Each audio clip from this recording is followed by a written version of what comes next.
Shalom, shalom, shalom, shalom, shalom.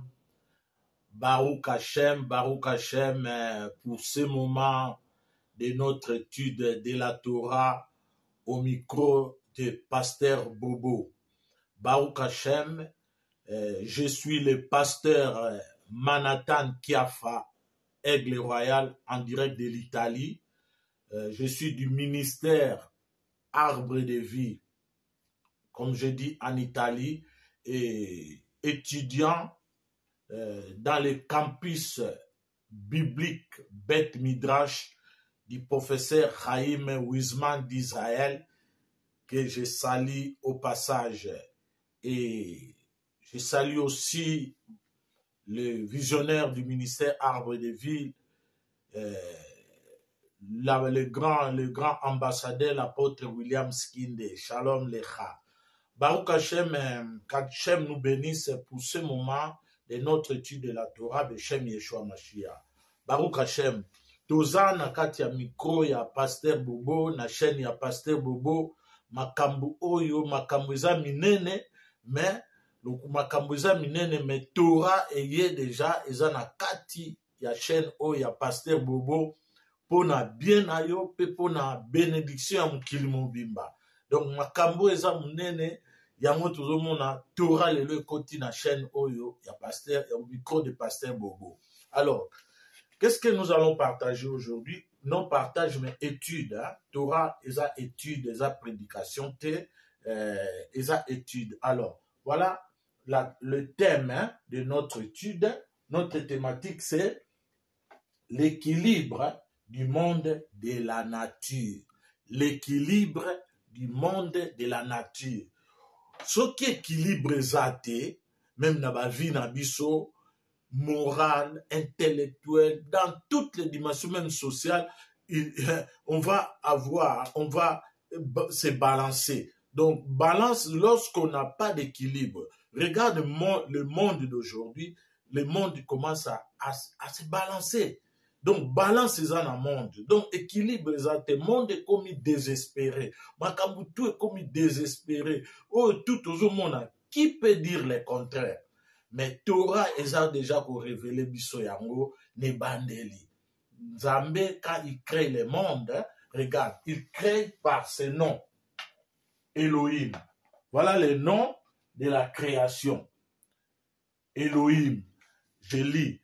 Au commencement, Dieu créa. Ça, c'est en français. Mais en hébreu, Bereshit, Bara, Elohim, ou Elohim, et Hashamaim, ve et Haaretz.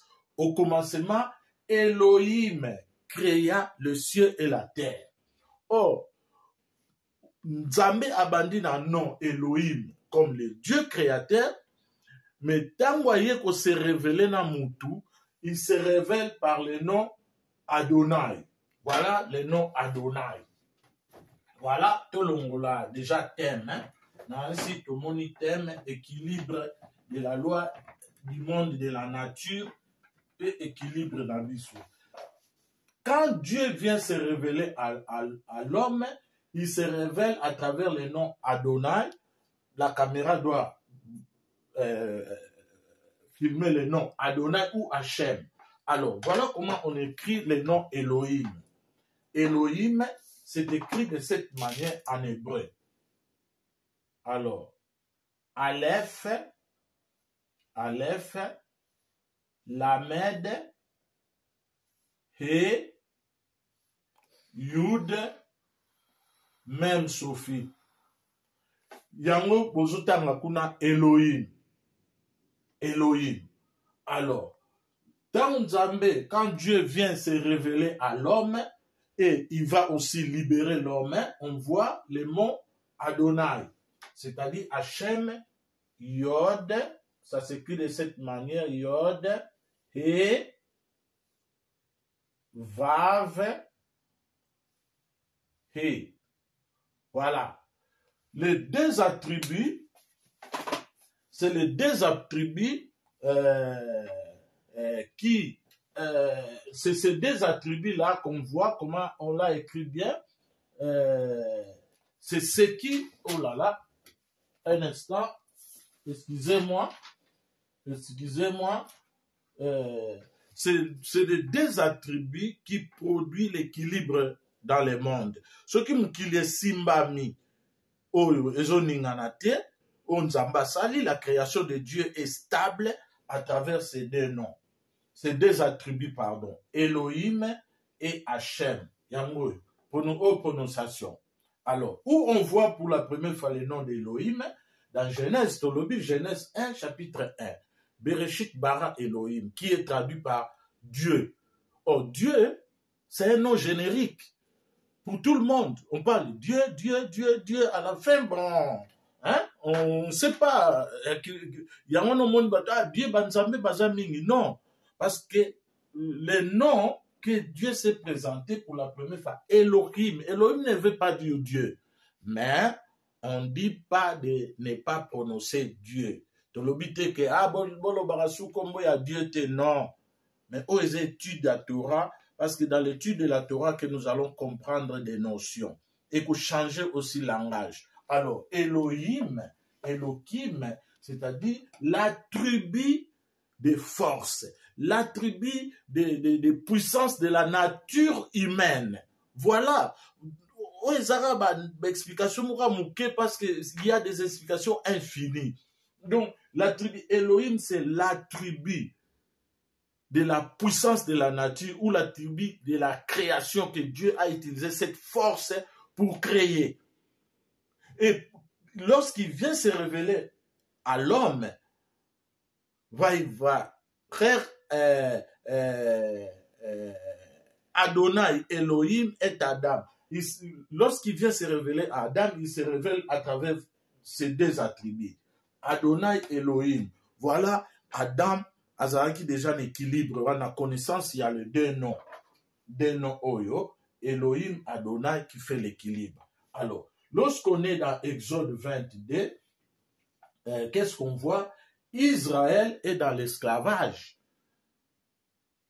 C'est cet attribut maintenant, l'attribut de la libération, non de la création. Donc, Dieu donne la Torah, les 10 paroles, qu'on a mal traduit 10 commandements. Non, c'est les 10 paroles. Donc Dieu a prononcé seulement 10 paroles. Dans ces 10 paroles où découlent tous les enseignements dans le monde. Nous n'avons pas prononcé 10 paroles. Au biso benga 10 commandements, il y a 10 paroles. En hébreu, aseret adevarim. Mais tant nous avons prononcé en gros, non à se présenter, non à attribuer à Elohim. Mais il se présente par l'attribut de Adonai, ce que nous appelons Yehovah.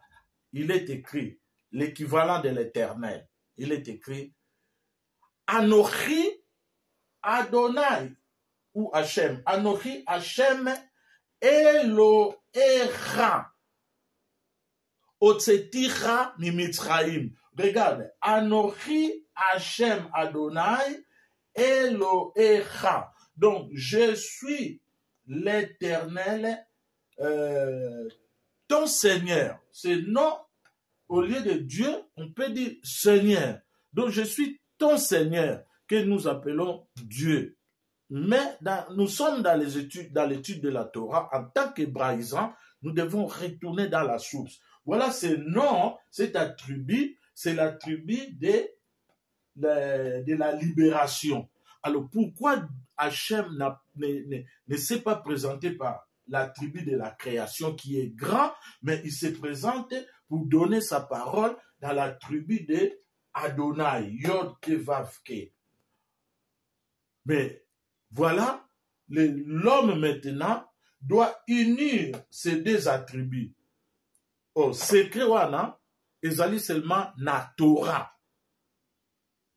Secret wana evandi na Torah. Seulement, Dieu l'a révélé à Israël pour enseigner à toute l'humanité. Aujourd'hui, la Torah est là dans l'humanité. Skoyo, les autres Torah wana, eza promesse d'abord à Pesaki. Regarde l'air. Hein. Combien? 9.